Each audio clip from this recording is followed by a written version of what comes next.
Well, good day again, ladies and gentlemen, and welcome back to the Knowledge Hub and an important session on how the traveler sees the experience of air travel in North America today. Now, we wanted to get a right up-to-date snapshot of the consumer appetite for travel, how they view the airport environment during COVID-19, and what they think about and what concerns them about flying as it restarts and we return to scale with air travel in North America again. And to help address all that, I'm delighted to be joined by JD Power Travel Practice Lead Michael Taylor.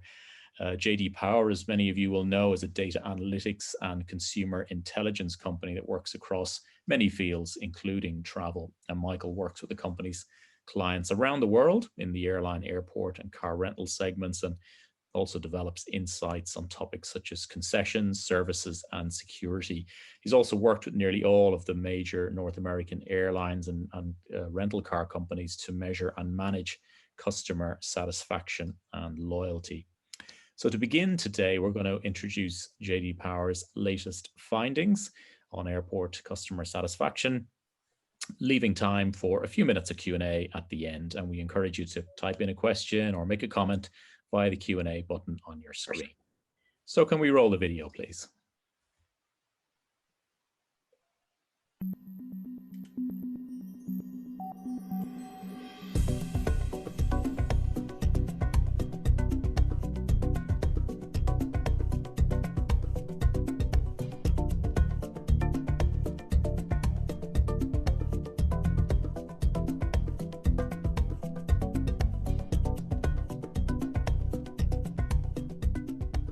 Thanks very much for attending, and hopefully we'll be able to shine some light on what's happening in the current conditions at the airports we track, and we'll go through the 66 or 68 airports that we track here and some of the data around that, and then some ideas of what's going to happen in the future and where people are at the moment and where things are migrating to.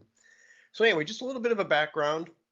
For those of you who haven't seen a JD Power presentation, from the airport side of things, this is kind of standard boilerplate, but people always ask, these are common questions. At JD Power, like I said, we try to track 66 to 68 airports. Every year we have a little bit of problem. This year with some sampling, obviously, because of the lack of traffic through the airports. But we separate things into three different categories because there are three distinct challenges, or at least different challenges among these different types of airports. Certain advantages and disadvantages. We're actually going to go through a little bit of that as it relates to COVID today. But we have a mega category, which are airports that do 33 million passengers or more per year as measured by ACI. So this is arriving, departing, connecting passengers. And then the large category is 10 to 33 million or so passengers per year. And then what we call the medium category, because we didn't want to call them small airports. But we call them medium airports, and they're basically 4.5 to a little less than 10 million. We field this study quarterly. In a normal year, we're asking 30 to 35,000 people what they think of their experience. Of course, that's been a little bit difficult to do in the last 6, 7, 8 months or so. It's actually getting better. We look at it every other day to see what kind of response we're getting, and it's tracking very well with the uptick in overall TSA throughput through the airports. To respond to this questionnaire, you got to live in the United States or in Canada. So you have to have an IP address within those two countries. You got to be 18 years of age or older. You've got to have an experience within the last 30 days of an airport. And it's, of course, this is done online, like most of these things are done as well. And we've been doing this study since about 2000 or so. And I've been off and on with JD Power for the last 22 years. So for the most part, I've done most of these. So the one thing about it, which becomes very important to, I think, the discussion that we're going to have today is what are the priorities of passengers? And at JD Power, since the early 70s, we've done our studies in a particular way, which is we are looking at those things that are most important to the experience get a little bit heavier weight.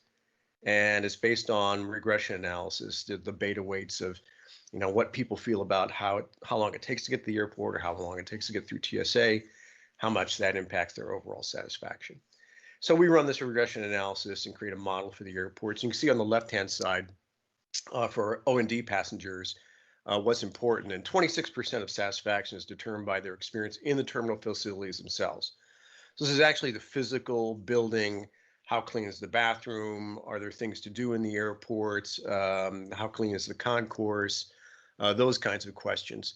Number two, 20%. And this again is really a model that we developed prior to COVID. So things are going to change at the end of the year, but this is just, the current model we're using. We're based off of last year's survey results. But 20% of passenger satisfaction is determined by just getting to the airport and leaving the airport. What is the access to the airport like?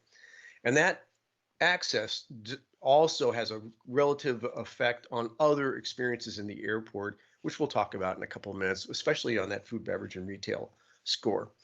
So 18% is bag claim. When it happens, it's 18% of the satisfaction, and basically how fast does that happen? One thing about departing passengers and arriving passengers just want to get off the property as fast as possible for the most part. They barely stop for anything or want to stop for anything. So 14% is the TSA experience, which has been pretty good, especially the last 6-7 years, because we've had a really nice uniformity across the airports. Probably 6, 7, 8 years ago, you would have seen one airport doing security slightly different than the other ones. Some places you took off your belt, some places you didn't take off your shoes, and that kind of thing. That's all pretty much standardized now. 13% is the check-in and bag check process. Basically, those are airline functions when you come to the airport. And of course, most people are already printing their things or putting it on their phone, so they're kind of bypassing the counter. But that whole process there is about 13% of satisfaction. Now, 10% of O&D satisfaction is determined by food, beverage, and retail. Now, that is the smallest percentage amount as far as our model goes, but don't let that fool you, because that 10% separates a good airport from a great airport. So a good airport does all that blocking and tackling that you see in those other circles. It's easy to get to. TSA security is fairly fast, efficient, and professional. The bathroom is clean. Those are like standard, people used to call them table stakes. I don't care for that term. I just call it blocking and tackling. That's what you're there for, to do. That makes you a good airport if you can do those really well. To make yourself a great airport, you've got to have good food, beverage, and retail. And we'll get a little bit deeper into what that means. So connectors, different animal. Those are the folks on the right. Terminal facilities is something that, really dominates the experience, because that's basically all they're doing. They're arriving at your terminal, they're leaving from your terminal, or maybe shifting to another terminal. 8% of it is food, beverage, and retail. And they're a much different animal, as I think everybody in this audience knows that a connecting food, beverage, and retail customer is much different than an O&D customer. They're looking for different things, and we'll get into that as well. 4% is determined by security check, because some of them have to go through security check again after they get onto the airport. So I was talking earlier about how the different segments are, both the mega, the large, and the mediums, how they're different from each other. And this blue bar on this chart here, the blue bars here, is the overall satisfaction score on an index basis for J.D. Power. Our index basically goes from 100 to 1,000. 100 being absolutely horrible, 1,000 being absolutely perfect. No one's absolutely horrible. No one's absolutely perfect. Although a lot of airports in the United States these days are coming closer to that perfect score. And you can see some of the blue bars are quite a bit higher than the other categories for one very specific reason. The problem we've had up until March of 2020 was simply overcrowding at the airport. Airports are operating beyond their capacity to handle passengers, and the lines created, and the farther, you're parking farther away from the terminal, there's a longer line at TSA. And this is one of the few experiences that North Americans have where they have to meet a deadline. I always say that if you're 2 hours late for your hotel room, no problem. They'll just hand you another room key. 2 hours late for your rental car, that's no problem. They'll probably have another rental car in the lot. 2 hours late for your scheduled flight departure, you've got problems. And that deadline pressure tends to suppress satisfaction overall and creates a little bit of things. So medium airports, you're just putting a little bit less hassle. There's less traffic to get there. Most of the mega airports are located in large metropolitan areas like Toronto and Chicago and Los Angeles and Boston, with the attendant traffic. And of course, the experience for the passenger is I'm leaving my home and going to the airport, which, by the way, I'm doing very early tomorrow morning. Flying out of Bradley at 7:45 tomorrow morning, but I've got to get up there. And at 7:45 is no problem. At 9 o'clock, yeah, it is. So anyway, but as I said before, you can see the blue bars are a little bit higher. You have a little bit of a mixed bag with the green bars. Those are the large airports that 10 million to 30 million passengers or so. And then the red bars are the mega category. And you see the mega category actually has one distinct advantage, and that's in that food, beverage, and retail category. For a couple different reasons. One is they have the real estate in which to present a lot of different options to the passenger. They also tend to be a little bit heavier, for the most part, on O&D passengers.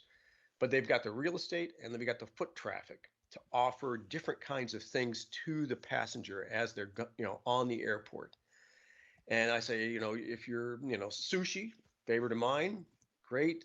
But I wouldn't say a majority of Americans like to eat sushi, and that'll work better when you've got a couple million people going through your terminal rather than you have 1 or 2 million people going through your terminal. That sushi restaurant will be able to make money and stay in business. Because really, what we have to do here is make sure that actual patrons and passengers are patronizing these food, beverage, and retail outlets so they stay in business. But anyway, that's the mega airport has an advantage where they can offer a wider variety, and those wider variety restaurants have a greater probability of succeeding. Very difficult, it becomes much more difficult to manage food, beverage, and retail at a smaller airport. And you've got to know the kind of passenger that you're appealing to. So now, of course, the topic here of today's presentation is what about COVID and where are we going? Okay, well, here we go into the pre and post COVID period. This is that satisfaction score of those three categories, mega, large, and medium airports, all represented on these blue, red, and green marks here. And you can see that, and this is on what we call waves, basically 3 months at a time. Our study begins and ends in September, sort of like a car model year. So it's not, we don't call them quarters. We kind of distinguish, calendar quarters. We don't call them that. We call them waves. But you can see that, I've drawn a little line there, basically when the COVID period started for our particular waves. And you can obviously see that one of the immediate effects of COVID is satisfaction went up, which is sort of a surprising result. Now, across almost all things that J.D. Power measures, and J.D. Power measures around 120 different industries, almost all of them increased in satisfaction. Partly because it just became a little bit, two things were happening. It became a little bit easier to handle a smaller number of people. People felt that they had more time to do things on the airport. Granted, there weren't a lot of options open, but there wasn't a lot of options open at home either. And their expectations had changed. So there's less crowding, and they were just happy to get out of the house, in this particular case for airports, just happy to get out of the house. And if anything was open, and they could have a beverage or a meal outside of their own home, they were happy about that. But as we go into the COVID period, you can see that, especially for the large and the mega airports, those are the red lines and the green lines. You can see that's now trending back downward. Okay, because we've gone through basically a year of locking down, and people are going to the airport and they're finding more people. There's a heavier preponderance of traffic at the mega airports, certain ones in particular. Orlando, Denver come to mind at the moment. And we don't see that concomitant increase in smaller airports, say like Ontario, California, or Austin, Texas. So anyway, we can expect also that blue bar to come back down as we're going through this COVID period. But expectations are changing. Okay, we've been through a year of this, and still we don't have all the coffee shops open in the terminal, or there are certain places that are closed.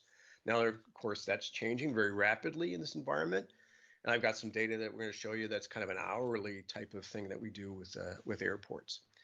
And then on the right-hand corner there is terminal spend. And you'll see that those numbers post-COVID start to bounce around quite a bit. And that's really just a statistical problem, because only about 50% of people that go to an airport are actually buying anything at food, beverage, and retail. It usually hangs between 45 and 58%, depending on what airport you're talking about. So you'll see some asterisks on some of those numbers, and that just makes those numbers bounce around a little bit. But part of it is you can see there's sort of an upward pressure there for a few periods, simply because people were very willing to spend money at food, beverage, retail outlets that they couldn't do at home. And they thought, okay, well, I'm out here. Now, and again, I should probably have mentioned this earlier. The type of person that is traveling during a pandemic is very different than the type of person that travels, in a normal non-pandemic year. I don't think the term pandemic ever came into anybody's head, previous to the last 14, 15 months. But it certainly has changed. And this is going to be some persistent effects. So anyway, we're seeing a little bit of a drop off again, simply because, I've got some options at home. I'm not particularly excited to go out to a place that has something open, and just being very grateful that anything is open. Now the attitude is, why aren't more things open? And so we're seeing that those changing expectations. Now, I mentioned before, there's quite a bit of difference. This is all these factors we look at. We track them by waves going back to 2019. You can see that there's a nice smooth upward trend as far as satisfaction goes. These are the factors that we're tracking. The upper left-hand corner is that access, arrival, and departure. Food, beverage, and retail is that lower left-hand one. That's this one right here. And again, that blue bar is about when the COVID period starts, around March or so. March 15th, I think, is the date that in my head, because I happened to be in Salt Lake City on a ski trip that got cut short. So, I picked March 15th as a date as when I thought this whole COVID thing really came to a head. Anyway, that also coincides with the week that international travel was restricted. Anyway, but you can see that the food, beverage, and retail for all airports has gone up in that first part, and now it's starting to trail back down. And it's very different for each particular airport type, which we're going to look at next. All right, so the next one we're going to look at is the mega airports. And you can see that there's that pronounced downward trend. We're just going to look at that food, beverage, and retail on the left-hand side. And you can see that it went up very sharply, and then now it's kind of tail off, and it's held its own in the last period or so. And again, we're right in the middle of what we call wave 3. So we'll be reporting that in June. So we'll have data on that in June, see how things are going. But this is where, mega airports tend to have more passengers in them, and they have a relative larger number of storefronts open. However, there's still a line to get coffee in the morning. And we also ask what's important, what's missing. And the most important thing is to have coffee at the moment. That's a very comforting beverage on the airport. And that's the number one thing that people mention they'd like to see more of at the airport during this pandemic period. And I suspect that was probably true prior to the pandemic period as well. So that was mega airports. And then here we go with large airports. We see that, again, that little drop off there, again, on that lower left-hand side, which is the food, beverage, and retail index scores. Again, they're just kind of a leveling off here because expectations are changing and the traffic is going up.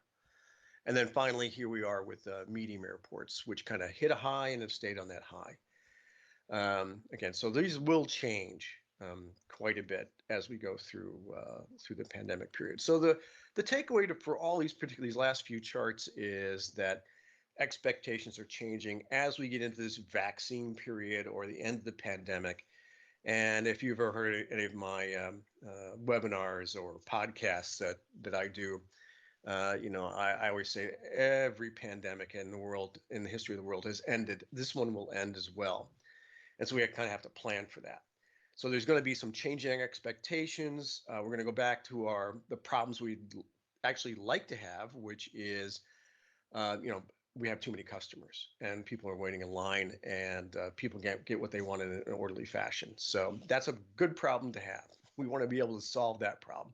Having no one in the terminal, that's a problem you don't want to have. All right. So I mentioned previous, that's our big study, the one, we kind of do longitudinally, we report on it once a year. In September, we release all the data. We also have something else called Passenger View that we have at quite a few airports. And this is a survey instrument that's a platform that's on we use for people's smartphones. So when people hook up to the Wi-Fi or get authenticated on their Wi-Fi for either their laptop or their smartphone, they get a little card saying, would you like to take a survey? help us improve the airport. And we've done this at seven or eight airports in the last year, and we're currently doing it with a handful of airports at the moment, and adding more hopefully in the next few months, because we can tell you hourly how those attitudes change based on the survey result data, and also you can ask any questions you want. What I normally tell people is if you're using passenger view, you can ask people if they prefer peanut butter and jelly or ham sandwiches.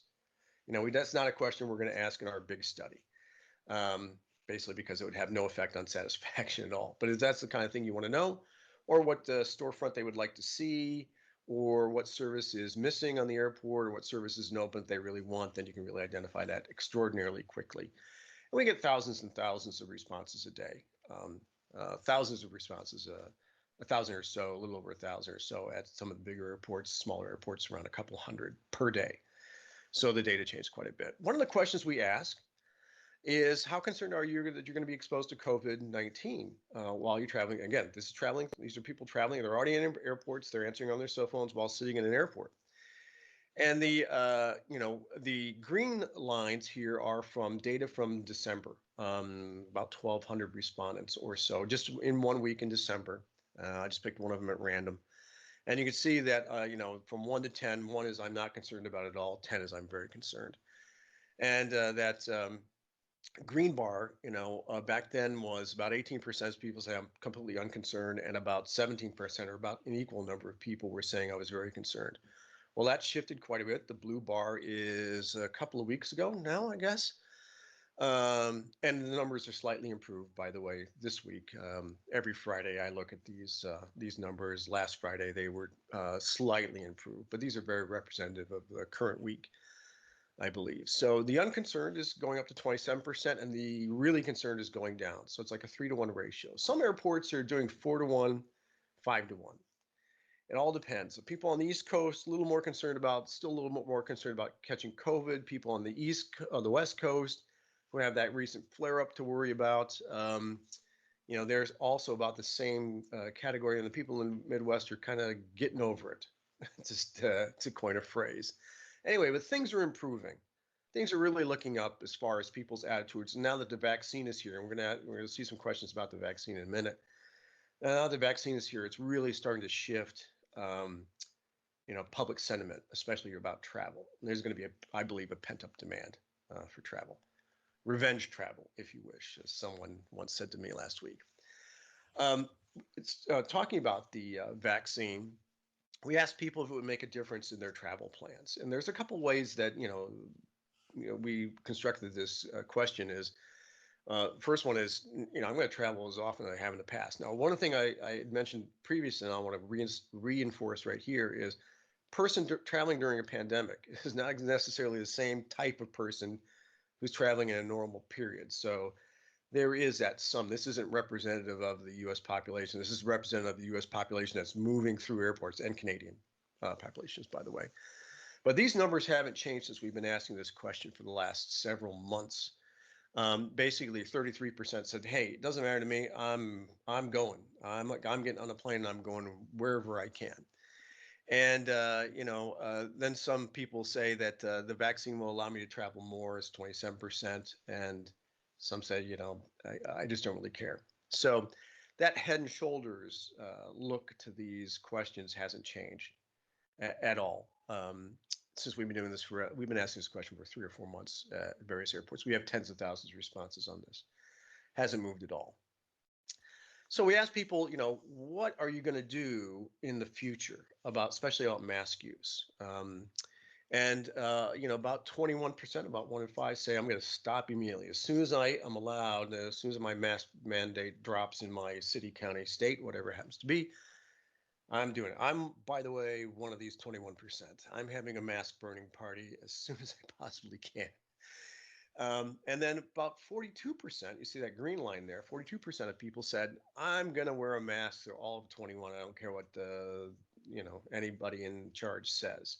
And which is, of course, perfectly fine. I'd prefer that number not to be so big, but that number was it. And it hasn't changed. Again, we've been asking this question also for several months. This is February data, by the way, but it hasn't changed in March. It's almost the very same numbers as you see right here. About 4 in 10 say, I'm going to continue to wear a mask. People have been very frightened by what's happened during the COVID period. And, it's going to be a little bit difficult to get that fear to be tamped down or brushed away as we go into this recovery period. Eventually, we will get there.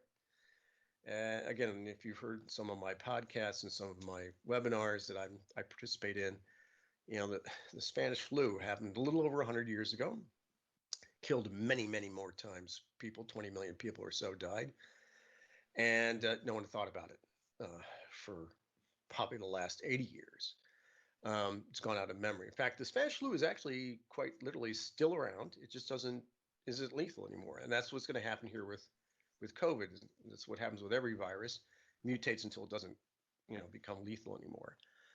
And that's just the history of pandemics and epidemics and viruses. So anyway, we've got good numbers to look forward to, but this thing, I think people who are operating food, beverage, and retail, and anybody who's operating in an airport ought to know that people are going to continue to wear masks, and there's going to be some residual fear as we go in this recovery period. One of the questions we've asked this for several months. Again, this is just February data, but this has not moved one bit, this particular set of question answers here. What can the airport do to make you feel better about traveling? The plurality of people have said, make everybody wear a mask, staff and travelers as well. Again, whether you believe masks will work or not, that doesn't really matter.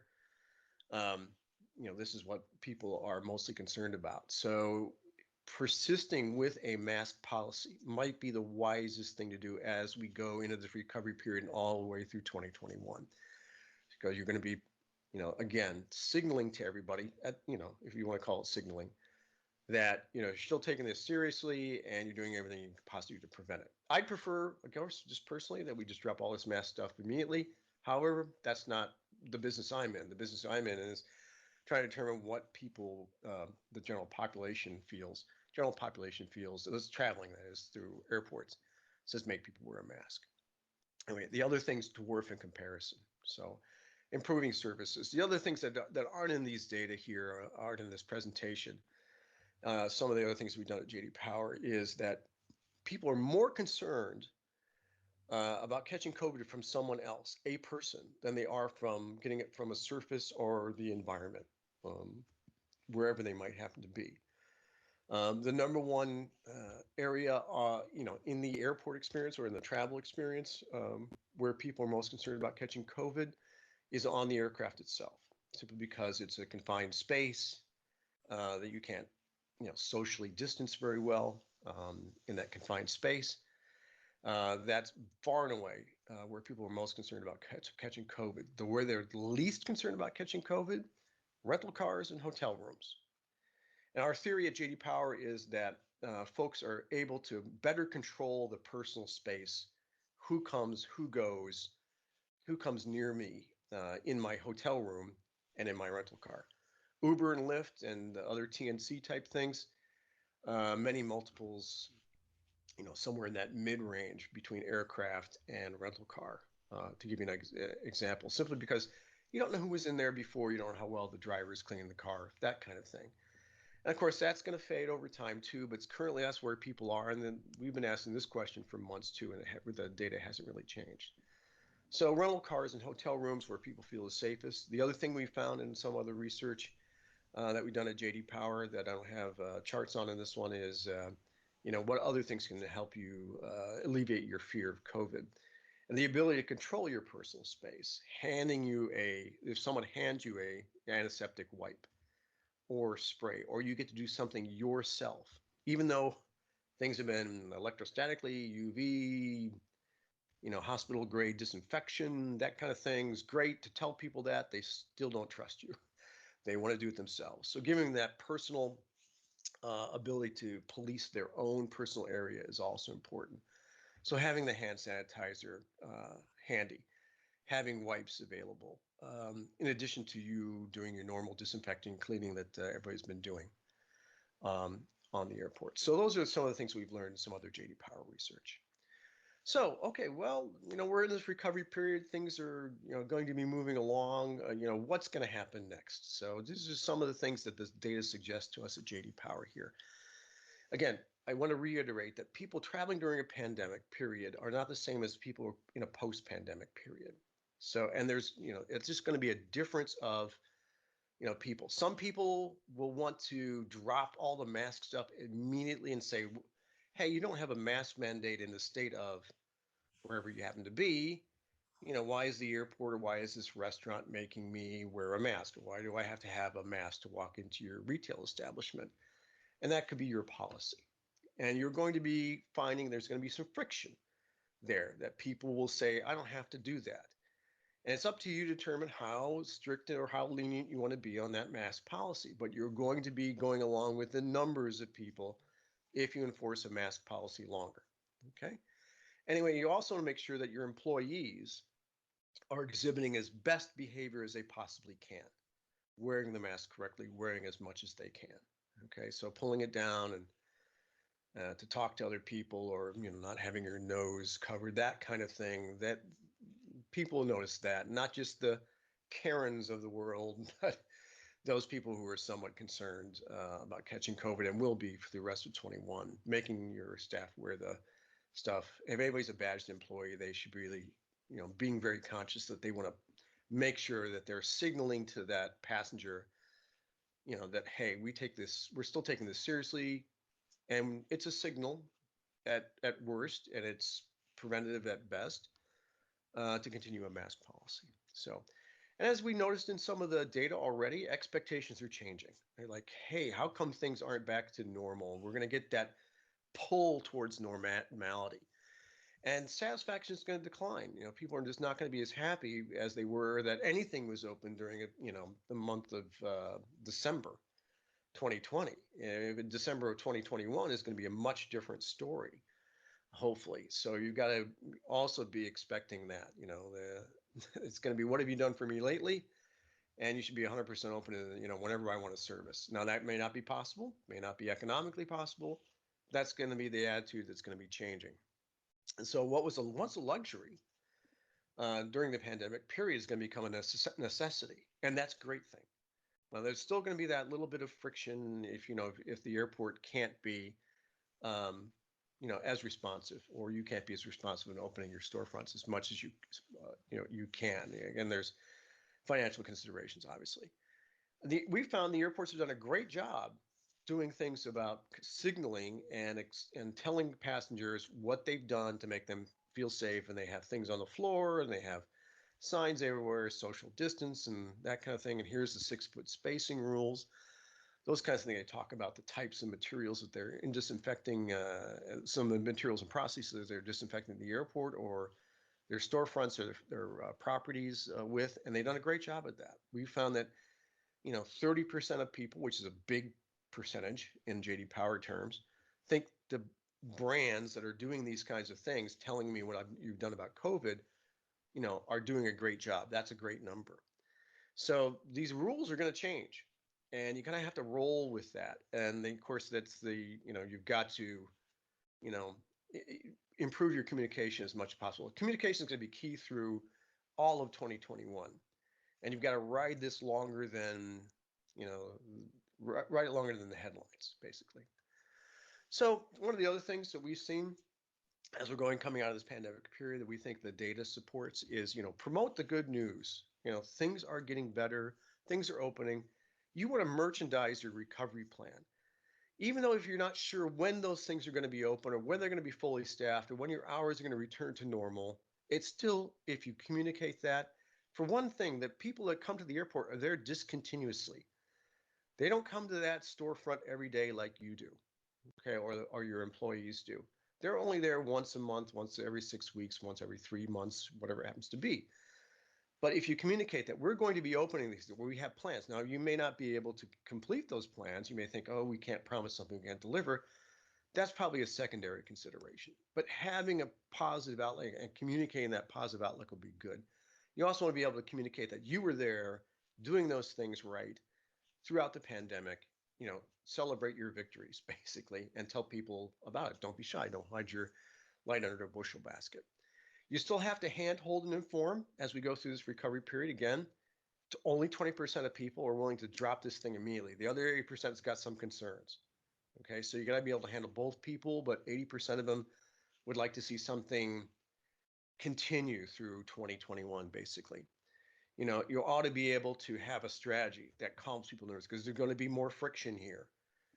That person next to me isn't wearing a mask. You ought to make them wear a mask. How do you handle that situation? What do you say? What do you do? Who do you, not necessarily who you side with, but have a strategy that your employees can follow. And then you want to communicate, these are the specifics of what needs to happen here. This is the store policy. This is our restaurant policy. And then also, as I mentioned before, if you can allow maximum control of personal space for the passenger, that's going to alleviate the most anxiety among folks during this pandemic and post-pandemic period. But always recognize there's going to be areas where people feel their pressure points. That's still going to be on the aircraft when people are, seemingly forced together, especially when we start filling those middle seats on the aircraft. That's going to make a certain percentage of the population more nervous. It needs to be done. I tell, another thing I say in my podcasts and webinars is, an aircraft is just like a good restaurant. A good restaurant has every seat filled every night.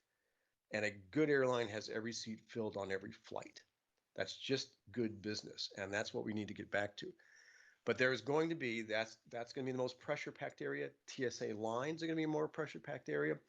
And the more time, the more space you can, because you're not going to be allowed, you can't really allow a lot of control of personal space in those confined areas. But just knowing that, if you look at your store plans, the footprint of your business, where can you allow that maximum freedom and maximum control of people's personal space? So we think those are the strategies that are going to, help people get through this pandemic period and create more business opportunities for those folks who operate, in airports. And with that, I've reached the conclusion of this presentation. I hope that it was helpful. And I believe there's going to be a Q&A session after this. Thank you very much.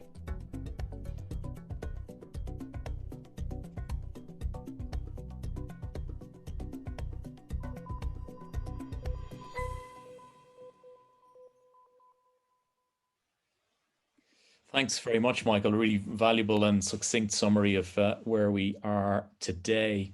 We'll take a few minutes for just some questions now. Sure. To dig a little deeper, you were saying that people who travel during the pandemic are perhaps different to those who travel in normal times. Have you a sense of who the people are who we can expect to return to the market fastest, eager to fly, no strings attached? Are there particular types or even demographics that stand out there? Well, some of the demographics that do stand out are those people who are not in hotspots. So in this country, that would be people in New York and New Jersey and in California are less likely to travel and less likely to, frequent a place where there's a large crowd gathering. There's still a tremendous amount of misinformation as we perceive it about what's happening. But those people in those two areas, those three states in the United States at least, are having the most problem getting back in the flow of things. As everyone probably on this in this seminar knows, that it is mostly leisure travel that has come back. And we've also seen that there are certain demographics of urban travelers that, they're not in hotspots. So we're talking about urban areas that didn't experience waves of COVID death.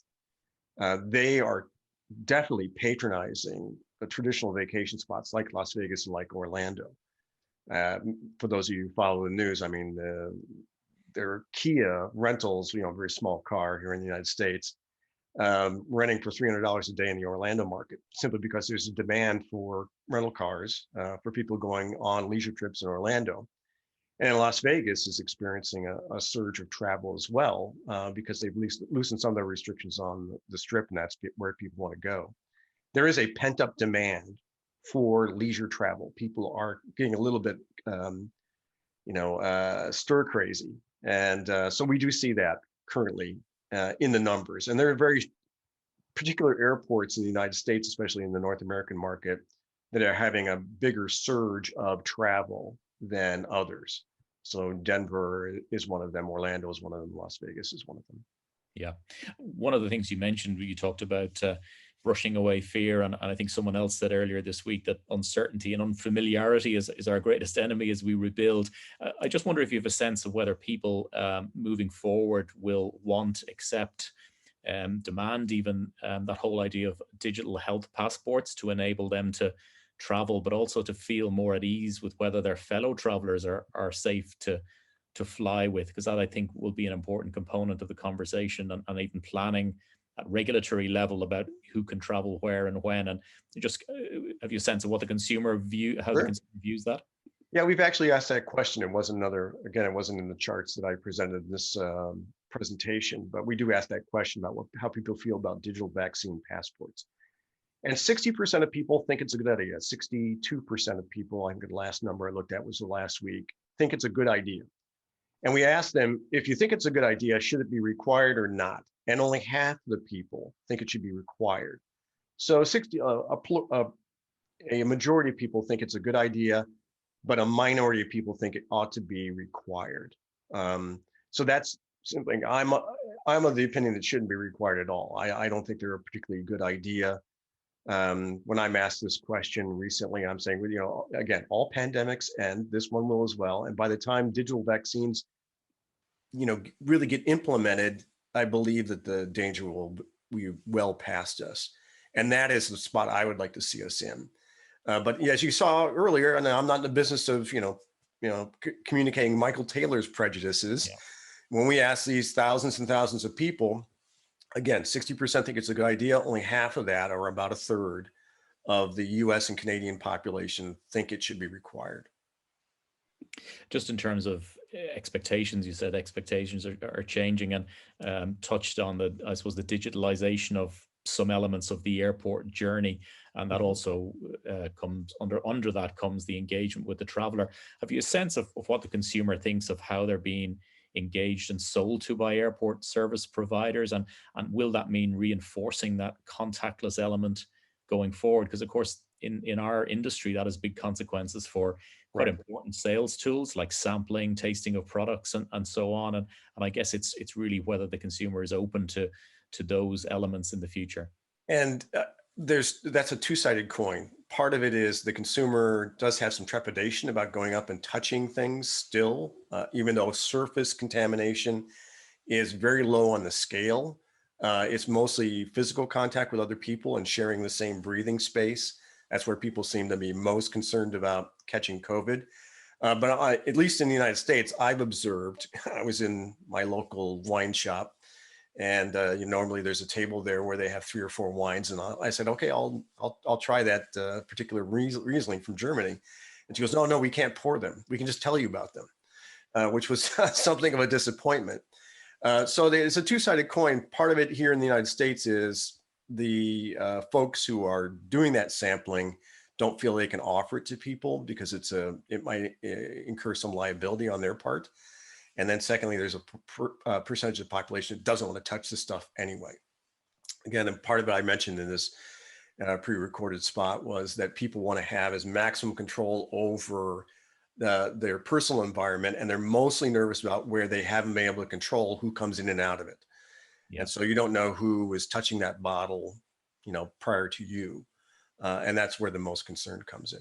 Yeah, and some of the people we've spoken to this week were saying that perhaps this might even open up opportunities for airport and airline news services, maybe to personalize things even more, where the individual gets a certain treatment, probably at a cost as well, where they're almost treated just as one person coming through the airport, and certain concierge services that go along with that. Now, that's probably for a minority of people, but I guess there's perhaps going to be some opportunities there to for the service providers within the ecosystem to pivot and serve that market when it's out there. Yeah, what we found in our data at JD Power is that millennials have a certain mindset about technology and personalization. They're very much into it, and as you get past the millennial ages, which is basically 30 and above, people are a little bit more concerned about what kind of information am I giving away. As far as millennials go, we see a couple of characteristics. So I'm sure that people have noticed this already. Is that they don't want to talk to anybody during their trip. They want it to come to their phone, and they want it to come to their phone unbidden. Why should I have to tell the phone what I want? The phone should know what I want, and they're very used to that kind of information flow. So there's going to be, at least in our JD Power studies, we found that the millennials definitely have that attitude. I don't want to talk to anybody. I want it to come to my phone. And as you get older, it's more about service. How can I use this technology to get better service to me? But I'm still going to request it. I'm actually going to punch it in. So there's we see a very distinct behavioral difference between the two populations. Right. I suppose just to sum up, as we emerge slowly from this crisis, what elements, one or two or three elements that you can think of will positively differentiate the airport consumer experience of the future. It's maybe a little bit of crystal ball gazing. Oh, okay. Perhaps you can sum up a couple of things that Sure. take away. Yeah, I think that, again, when we tracked attitudes about how people felt these organizations, whether it be airlines, rental cars, or airports, and even hotels, how they did a good job, they all got really high scores. So airports have already established a baseline that they care about that passenger. And it's very, very apparent. I haven't traveled internationally since last March. So I only see it in domestic airports. But the signage and the spacing and the policy of the airport is very well communicated, and that has created a positive impression. So you've got a nice basis of ground for people who are going to continue to travel after we go into this recovery period, who have already gotten there and back in their mind that the airport has taken care of me in the past and will continue to take care of me in the future. But there, however, will come a day when that becomes very onerous. And we're not there yet. And I don't know how long it's going to take to get to that point, probably sometime in 2022. At least here in the States, we had a very major election. And obviously, COVID was a huge political topic. It was what we call a political football in this country. And I believe that's instilled quite a bit of fear. And that's why we see a lot of this residual fear going into this recovery period. But eventually there's going to come a time where, again, people will learn they're not going to getting sick while traveling. Some of them already learned that, and it's a minority of folks who have that attitude. But eventually it's going to become the majority, and then we're going to have to worry about, okay, we're going to have to loosen some of our restrictions and not be so, have so many parental controls, if you will. Yeah, well, I think all of us will have to be agile and flexible for the foreseeable future. I think before we get into that new era. Michael, thanks very much. We're going to close now, but I want to thank you for a really excellent insight into where we stand today on the consumer and satisfaction with the airport experience amid COVID. And we'll be back here soon. We'll see you at 11 a.m. Eastern for what promises to be another compelling session, this time with Walmart Senior Vice President Sustainability, Jane Ewing. So thank you again, and we'll see you shortly.